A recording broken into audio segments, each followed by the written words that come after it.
আমি এমন একটি প্রাসাদের সামনে দাঁড়িয়ে আছি, মনে হচ্ছে এই প্রাসাদের ভাঙা দেয়ালগুলো যেন এখনও কথা বলছে। বাতাসে মনে হচ্ছে ইতিহাসের গন্ধ এখনও ভেসে বেড়াচ্ছে। বাংলার মাটিতে ছড়িয়ে আছে অসংখ্য ইতিহাস। কিছু ইতিহাস বইয়ের পাতায় বেঁচে আছে, আর কিছু ইতিহাস নীরবে দাঁড়িয়ে আছে ধ্বংসপ্রায় দেয়ালের ভেতরে। আজ আমরা এসেছি টাঙ্গাইল গোপালপুর উপজেলার 100 বছরের পুরনো এক ঐতিহাসিক স্থাপনা হেমনগর রাজবাড়িতে। আমি যখন প্রথম এই রাজবাড়ির সামনে দাঁড়াই, মনে হলো এটা শুধু একটি পুরনো বাড়ি নয়, এ যেন সময়ের দরজা, যেখানে অতীত এখনো নিঃশব্দে কথা বলে। চারপাশে নিস্তব্ধতা, ভাঙা দেয়াল, পুরনো খিলান আর সময়ের ক্ষয়ে যাওয়া ইটগুলো যেন সাক্ষী হয়ে আছে এক হারিয়ে যাওয়া রাজকীয় জীবনের। একসময় এখানে ছিল মানুষের কোলাহল, ঘোড়ার শব্দ, পালকির চলাচল, অতিথিদের আনাগোনা আর রাজকীয় আয়োজনের ব্যবস্থা। আমার পিছনে যে রাজবাড়িটি দেখতে পাচ্ছেন, এখানে কিন্তু একসময় পালকি ঢুকতো, নবহদ বাজত, রাজার কিন্তু রাজত্ব ছিল একসময়।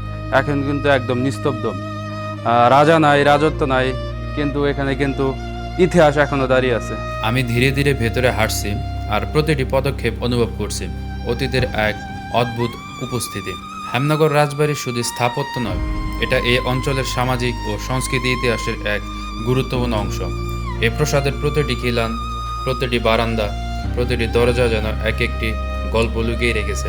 আজকের দিনটি কিন্তু অনেক মেঘলা, ধীরে ধীরে বৃষ্টি হচ্ছে বাহিরে।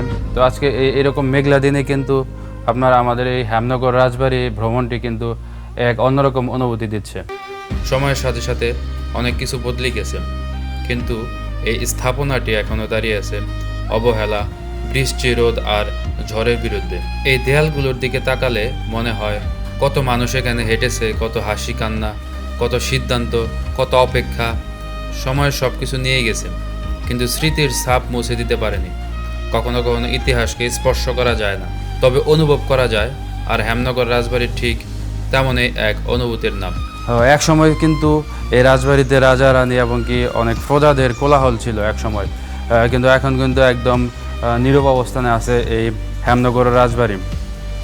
তো একসময় অনেক আচার অনুষ্ঠান পরিচালনা করা হতো এই রাজবাড়িতে। মনে হচ্ছিল যেন অতীতের প্রতিধ্বনি এখনো ভেসে আসে। হয়তো কোনো রাজকন্যা এই পথ দিয়ে হেঁটেছে, হয়তো কোনো অতিথিকে স্বাগত জানানো হয়েছে, হয়তো কোনো গুরুত্বপূর্ণ আলোচনা হয়েছে এই দেয়ালের আড়ালে। আর সব কিছু নিঃশব্দ, তবু সেই নীরবতার মধ্যেও ইতিহাসের শব্দ শোনা যায়।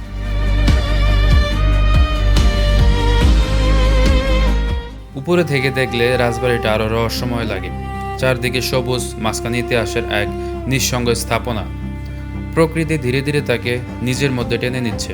গাছের শেকড়, শ্যাওলা, ভাঙা ইট সব মিলিয়ে যেন সময়ের এক শিল্পকর্ম। আমরা প্রায় নতুন জিনিস দেখতে ছুটে দূরে যাই, কিন্তু আমাদের আশেপাশে এমন অনেক ইতিহাস আছে যেগুলো আমরা চিনি না। হেমনগর রাজবাড়ি সেই অচেনা ইতিহাসগুলোর একটি। এখানে এসে আমি শুধু ভিডিও করিনি, আমি অনুভব করেছি কত দ্রুত সময় বদলে যায় আর কত সহজে আমরা আমাদের অতীতকে ভুলে যাই।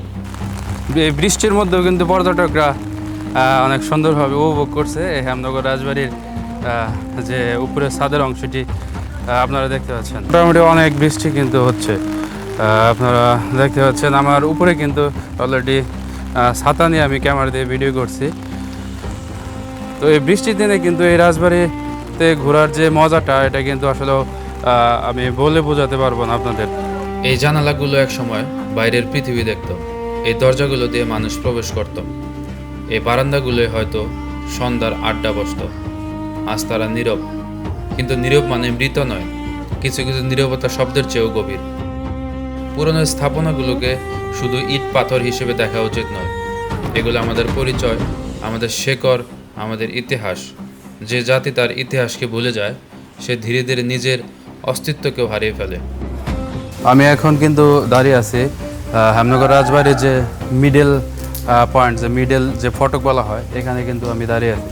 এখানে কিন্তু অনেক কার্যকলাপ, বিভিন্ন ধরনের দরবার কিন্তু এখানে পরিচালনা করা হতো।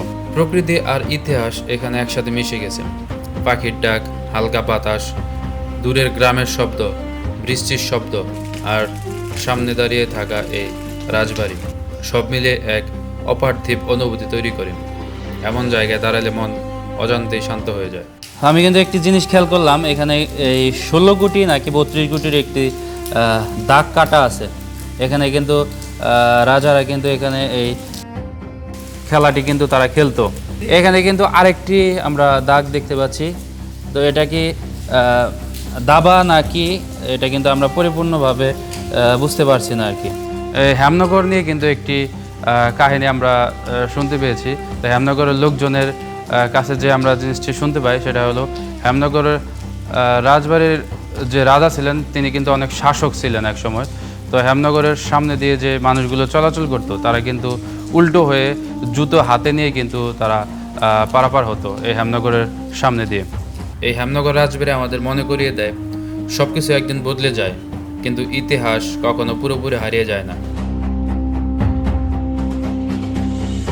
তো আমি মনে করি টাঙ্গাইল জেলার এই গোপালপুর থানার যে হেমনগর রাজবাড়িটা এটা কিন্তু ইতিহাসের একটি সুন্দরতম নিদর্শন। তো এটা কিন্তু বাংলাদেশের ইতিহাসের জন্য একটি গুরুত্বপূর্ণ একটি ভূমিকা বয়ে নিয়ে আসে। তো এটা যদি সুন্দরভাবে সংস্কার করা হয় তাহলে কিন্তু শুধু বাংলাদেশ নয়, পৃথিবীর কিন্তু বিভিন্ন দেশ থেকে কিন্তু তারা এখানে এসে ঘুরে যেতে পারবেন এবং কি তারা অনেক মনোমুগ্ধ হয়ে যাবেন এই হেমনগর রাজবাড়িটি দেখে। আপনি যদি কখনো টাঙ্গাইলের গোপালপুরে আসেন তাহলে সময় নিয়ে একবার হেমনগর রাজবাড়ি ঘুরে দেখবেন। শুধু ছবি তুলবেন না, চুপ করে দাঁড়িয়ে থাকবেন, হয়তো আপনি শুনতে পাবেন অতীতের সেই নীরব গল্পগুলো। ইতিহাস কখনো শুধু বইয়ে থাকে না, কখনো তা দাঁড়িয়ে থাকে ভাঙা দেয়ালে, কখনো তা লুকিয়ে থাকে পুরনো দরজায়, আর কখনো তা বেঁচে থাকে মানুষের অনুভূতিতে। আজকের এই যাত্রা এখানেই শেষ, কিন্তু হেমনগর রাজবাড়ির গল্প শেষ নয়। আবার দেখা হবে বাংলার আরেকটি ইতিহাস কিংবা আরেকটি গল্প নিয়ে। সবাই ভালো থাকবেন এবং কি এই অচিনপুর চ্যানেলকে সাবস্ক্রাইব করে পাশে থাকবেন।